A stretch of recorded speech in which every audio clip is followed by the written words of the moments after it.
Et bonjour à tous et bienvenue dans cet avant-dernier épisode de cette série des decks d'animé autour de l'univers de Yu-Gi-Oh! GX. J'espère que vous êtes hypés par ce deuxième deck de Jesse Anderson puisque c'est bien de ce personnage dont on va parler aujourd'hui dans cette vidéo. Attention pour les puristes, j'ai recréé le deck de Jesse Anderson avec les bêtes cristallines obscures uniquement et non pas en version lorsqu'il est possédé par Yubel avec les bêtes sacrées, Yubel et bien d'autres cartes puisque celui-ci, on s'apparente vraiment à Yubel, à ce que joue ce personnage de Yubel. Et si vous êtes intéressé bien sûr pour ce deck, vous le retrouverez dès vendredi avec le fameux deck de Yubel au complet avec les bêtes sacrées Yubel et les monstres ténèbres ainsi que leur mécanique. Aujourd'hui, on va vraiment se focus sur Jesse Anderson avec ces fameuses cartes bêtes cristallines obscures. En tout cas, si vous êtes hypé par cette vidéo, ou même si juste vous voulez soutenir le contenu, n'hésitez pas à liker cette vidéo, à vous abonner si c'est toujours pas fait, bien sûr, me lâcher un petit commentaire pour débattre de ce deck des bêtes cristallines. Est-ce que vous pensez évidemment de la différence de flow entre les bêtes cristallines classiques et les versions obscures? Personnellement, le fait que Konami ait créé les versions obscures, je trouve ça génial et fait une énorme référence à l'animé, et enfin sort tout simplement un second deck. Donc on est parti pour ça. Let's go. Les amis, du coup, pour ce personnage de Jesse Anderson numéro 2, je lui ai attribué la note de 4 étoiles sur 5. On peut lui mettre 5, je suis entièrement d'accord avec lui. J'ai voulu vraiment garder le 5 pour l'élite, même si vraiment son deck est extrêmement fort. Le personnage en lui-même est extrêmement puissant.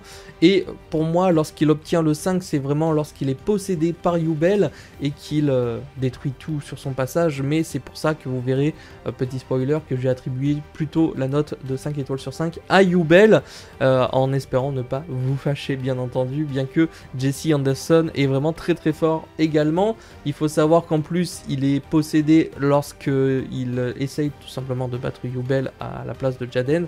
Il se fait avoir et ensuite obtient par conséquent les cartes obscures des versions bêtes cristallines qui jouaient auparavant.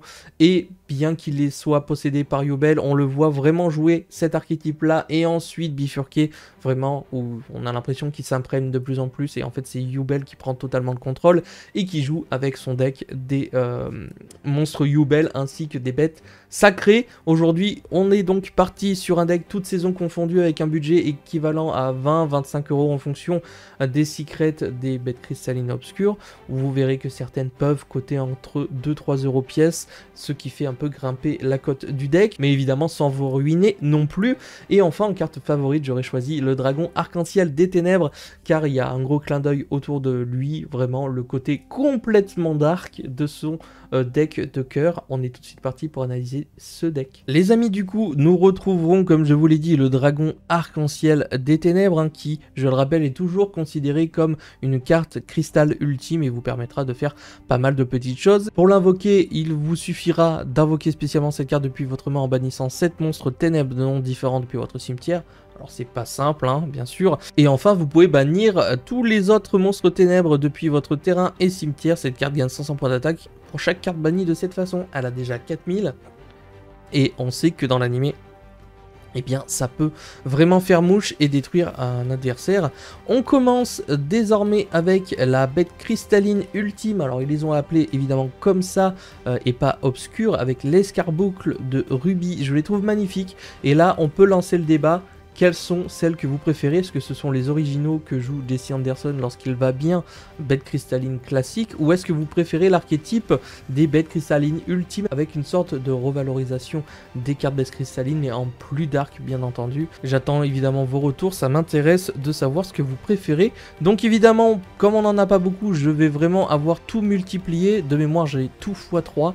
Donc les bêtes cristallines ultimes qui, je rappelle, sont assez récentes, hein. Elles sont sorties dans BLCR, une bataille de légende qui est sortie il n'y a pas si longtemps que ça. Bête cristalline ultime Pégase de Saphir, on le connaît, alors celui-ci bien entendu il est très fort. Au niveau de leurs statistiques, ce sera la même que leur version normale, par contre vous aurez des effets bien différents en fonction des petits monstres. Donc le Pégase de Saphir c'est bon. Nous aurons ensuite la bête cristalline ultime Aigle de Cobalt, x3 bien entendu. Encore une fois, si vous voulez récupérer ce deck, eh bien vous pourrez ouvrir des boosters bataille de légende ou bien tout vous récupérer à l'unité. Et dans ce cas-là, ça pourrait vous valoir au moins 25 € de budget minimum pour tout récupérer. Les cartes sont magnifiques en vérité. Moi je les trouve juste somptueuses. En plus elles sont uniquement disponibles en Secret Rare. Moi, Secret Rare c'est pas mal du tout aussi pour avoir la beauté d'un deck. Peste cristalline, ultime, la tortue, d'émeraude évidemment. Donc x3 encore une fois. On n'oublie pas bien sûr la bête cristalline ultime mammouth d'ambre. Hop là, et celle-ci je l'ai que x2 justement.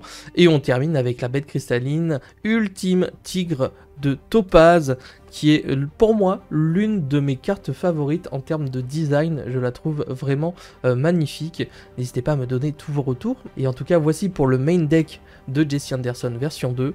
Vous voyez qu'il ne jouera rien d'autre que des bêtes cristallines ultimes. Maintenant au niveau de ces magies et des pièges, nous aurons le pot de cupidité bien entendu, la bénédiction du cristal. Ce sont quand même des cartes considérées comme des bêtes cristallines de mémoire. La promesse du cristal, parce que de toute façon c'est des cartes qui jouent dans l'anime lorsqu'ils jouent ces bêtes cristallines ultimes. Terrain, formation bien entendu pour aller récupérer le terrain.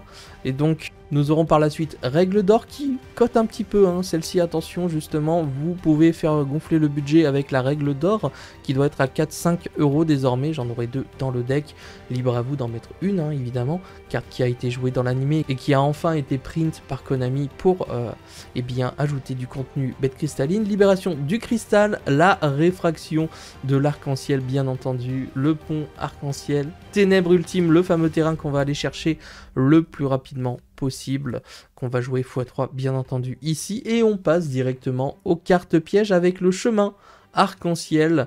Évidemment tout son contenu magie piège restera le même grosso modo que son premier passage dans l'anime, avec le conclave du cristal, la gravité arc-en-ciel qui nous permettra justement d'invoquer un cristal ultime, ici en l'occurrence le dragon arc-en-ciel des ténèbres, la tempête de cailloux, carte jouée évidemment dans l'anime, vitalité arc-en-ciel toujours pareil, et on finit avec contre cristal et la paire cristalline qui viendra conclure eh bien, ce deck de Jesse Anderson numéro 2. Et voilà les amis pour ce deck de Jesse Anderson de cette série de Yu-Gi-Oh! GX saison 4 hein, évidemment, avec le moment où il aide Jaden à se défaire de Yubel, le moment où il perd contre Yubel et se fait posséder, et même le moment où il doit affronter Jaden en version Jesse Anderson / Yubel jusqu'à se faire absorber totalement par Yubel qui se fera évidemment battre par Jaden. Bref, vous l'aurez compris, l'anime Yu-Gi-Oh! GX nous a réservé de grandes surprises et nous a fait des combats mémorable. Honnêtement, c'est un très bon animé.